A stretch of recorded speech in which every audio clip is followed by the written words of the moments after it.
Hi, and welcome to Primo University. I'm Daryl Schultz, and this class is going to be on maintenance. Now, there's not a whole lot of maintenance to a Primo ceramic grill, but depending on how much you grill, there are some general checks that you want to do from time to time. I can't tell you whether you need to do it every 3 months or once a year. It really depends on how long your grilling season is and how often you grill. So we're going to start with the exterior. You notice this stainless steel hardware that we have on it. What you want to do is you just want to make sure that you've snugged up that hardware. You don't want to over tighten it because you can snap a screw. So you just want to make sure that they're snug. So I'm going to take a 1/2 inch wrench just on the handle, and I'm just going to snug that just a little bit just to see what kind of resistance I get. And I'm seeing that there's plenty right there. Now there are 2 other areas that you want to look at. The first being, if you come over here, we have the 2 band tightening bolts. There are 2 nuts on the back, and you'll notice that the bolts are actually deformed. That's what tells us at the factory that we have that proper pressure. But all you want to do is just come back, put it on there, and just make sure that you're getting some good resistance on there. Now the next area that you want to look at is the hinge plate, and we have 4 cap screws on each side. So you just want to come back, just make sure that they're snug, just make sure that there's not really any type of looseness there. And I want to show you one last area. Now this is your hinge plate on the back. This is where your serial number is. You can just pull this straight off and look inside.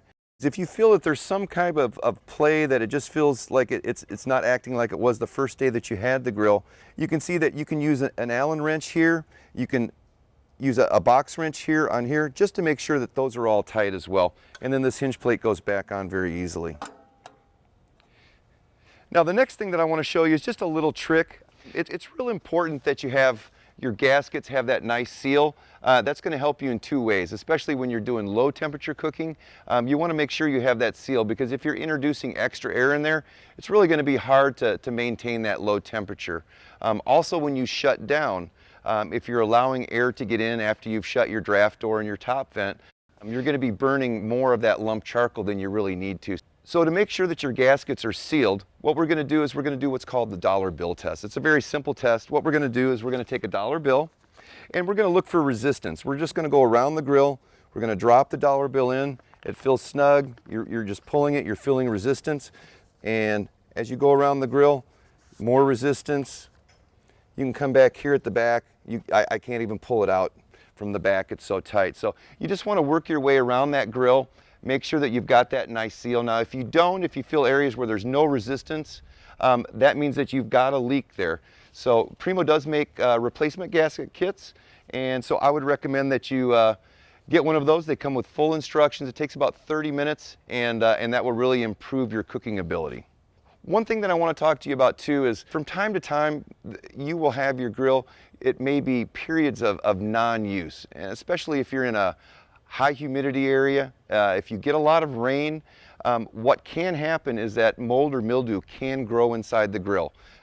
Now, don't be alarmed. I mean, it's a warm, moist, dark environment, just the perfect environment for mold. But fortunately, Primo ceramic grills are a self-cleaning oven.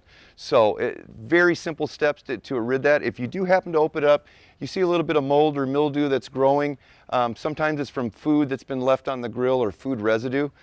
Very, very easy to eradicate. All you do is load the grill up, get it up to 500 degrees or higher, and just let it run for about 30 minutes. That's really acts like a self-cleaning oven.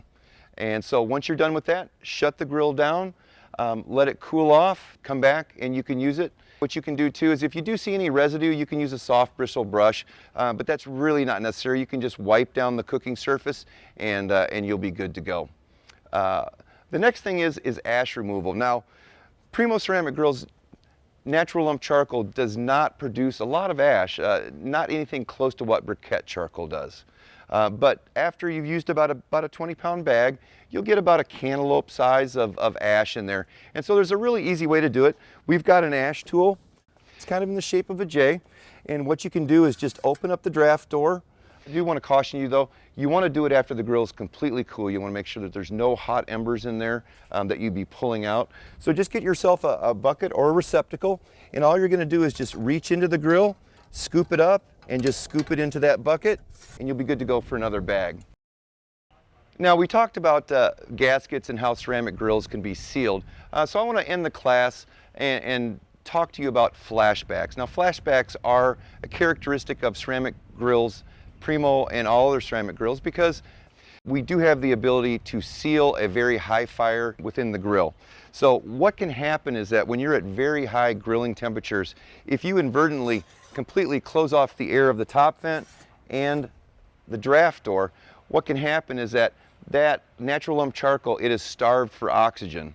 And what causes a flashback is just lifting the grill up after you've done that, because what will happen is oxygen will rush in and it will come back out as white heat. So you risk a burn injury, but there's an easy way to prevent that. If you do find that you've closed both of those and you're at a very high temperature, very easy to solve. You just open this back up, open the top vent back up, wait a few seconds.